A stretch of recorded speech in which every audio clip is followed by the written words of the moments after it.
자, 4주차 했던 거 OX를 통해서 기출됐던 지문들입니다. OX를 통해서 뭘 했는지 또 한번 리마인드 하는 시간을 갖겠습니다. 뭐 했죠?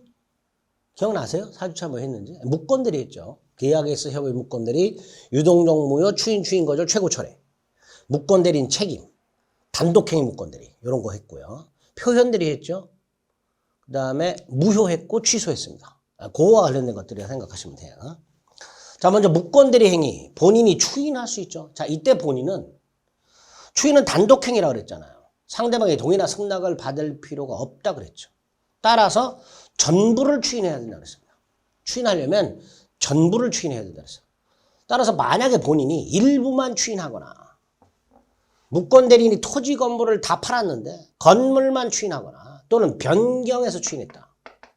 대금이 1억인데 1억 5천이면 추인하겠다. 이런 식으로 변경을 해서 추인했을 때는 상대방 동의를 받아야 되고 전부를 추인할 때는 동의 안 받아도 되는 거예요. 근데 일부 추인이나 변경 추인은 동의를 얻지 못하면 추인의 효력이 없습니다. 옳은 지문이죠. 두 번째, 무건대리 행위를 추인하게 되면 무건대리 행위는 유동적 무효죠. 그 유동적 무효 상태가 유효로 확정이 되죠. 근데 언제부터 유효가 돼요? 추인한 때부터가 아니라 처음부터죠. 소급한다 그랬습니다. 처음부터 유건대리와 마찬가지로 유효로 갔다 그랬어요. 만약 처음부터 유건대리가 된다 그래도 틀린 거예요. 처음부터 유건대리가 된다도 틀린 거예요. 처음부터 유건대리와 마찬가지 효과가 생길 뻔 유건대리로 되는 건 아닙니다. 어쨌든 2번은 추인한 때부터라고 되니까 틀렸죠. 자, 상대방에는 최고권과 철회권이 있다고 그랬는데요. 최고권은 선악불문하고 할 수 있었죠. 반면에 철회는 선의만 할 수 있었죠. 그러니까 상대방이 알았다면 악의라면 철회할 수 없다가 되겠죠. 4번 표현대리가 성립하게 되면 본인에게 유효가 되는데 다만 그 표현대리 행위가 강행규정을 위반해버렸어요. 그럼 이 강행규정을 위반하면 절대적이고 확정적 무효잖아요. 그러니까 여기다가 표현대리를 적용해서 유효로 할 수는 없죠. 그러니까 표현대리가 적용되지 않는다. 이렇게 되겠죠.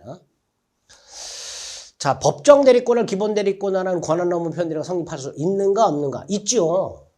권한 넘은 표현들에서 이 권한 넘은 표현들에서 권한은 임의대리, 법정대리, 표현대리, 등기신청 같은 공법상의 행위대리, 그 다음에 일상가사대리, 사자, 복대리 이런 게 권한이라고 했잖아요.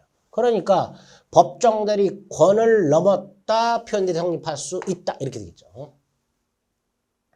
6번 표현대리가 성립하려면 상대방은 선의 무과실해야 되고요. 그 선의 무과실을 상대방이 정당한 이유가 있다 이런 거예요. 이 정당한 이유가 바로 선의 무과실이죠. 이때 이 정당한 이유 선의 무과실을 언제를 기준으로 판단한다 그랬어요. 행위 당시만을 기준으로 한다 그랬죠. 이후 사정 고려해 안 해요. 행위 당시 사정만을 고려해서 객관적으로 판단한다 그랬습니다. 행위 이후 사정은 고려하지 않습니다.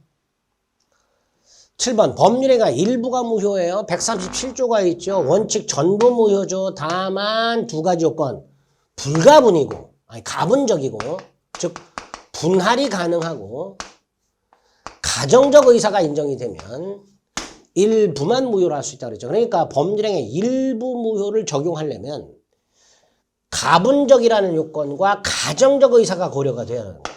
근데 가정적 의사는 고려하지 않는다니까 틀렸죠. 8번 토지거래 허가구역 내 토지거래 계약은 허가 전에는 유동적 무효 상태였다가 허가를 받으면 유효가 되고 불허가 처분이 내려지면 확정적으로 무효가 되는 게 원칙이죠. 불허가 처분이 있게 되면 확정적으로 무효가 됩니다.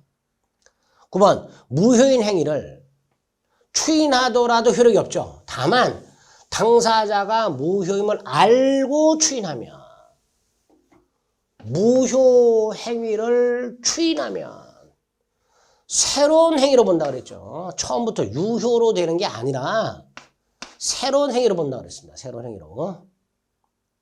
10번 강행규정 위반 행위 반사이질서 행위는 추인도 안 되고 전환도 안 되죠.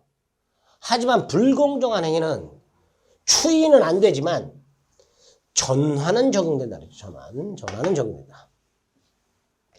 12번 취소권은 일방적인 의사표시죠. 뭐라 그래요? 형성권이죠. 그래서 제척기간이 적용된다 그랬습니다. 12번 제한 능력을 이유로 취소했어요. 자, 법률 행위를 취소하게 되면 이행하기 전이라면 이행할 필요가 없고 이행 후라면 부당이득 반환 의무가 생긴다 그랬고요. 그 부당이득 반환의 예외가 불법어린 거 배우고요. 부당이득 반환 범위의 예외, 그 특칙이 제한 능력이 하나 있었죠. 그래서 제한 능력을 이유로 취소되었을 때 제한 능력자는 미성년자 같은 제한 능력자는 선악을 묻지 않고 현존 이익만 상환하면 되죠. 근데 악의의 제한 능력자는 이자 붙여서 반환해라. 틀렸죠. 선이든 악이든 묻지 않고 현존 이익만 반환하면 됩니다. 제한 능력자는 특칙이죠. 13번 취소할 수 있는 행위. 자, 미성년자 갑이 을과 계약을 했다. 자, 이 계약을 추인을 하려면, 즉 취소권을 포기하려면 취소 원인이 소멸한 후에 해야 되는 게 원칙이죠. 즉 미성년자가 성년자가 된 후에 추인해야 되죠. 단 갑의 부모 법정 대리인 이때는 취소 원인이 소멸되기 전에 해도 효력이 있죠.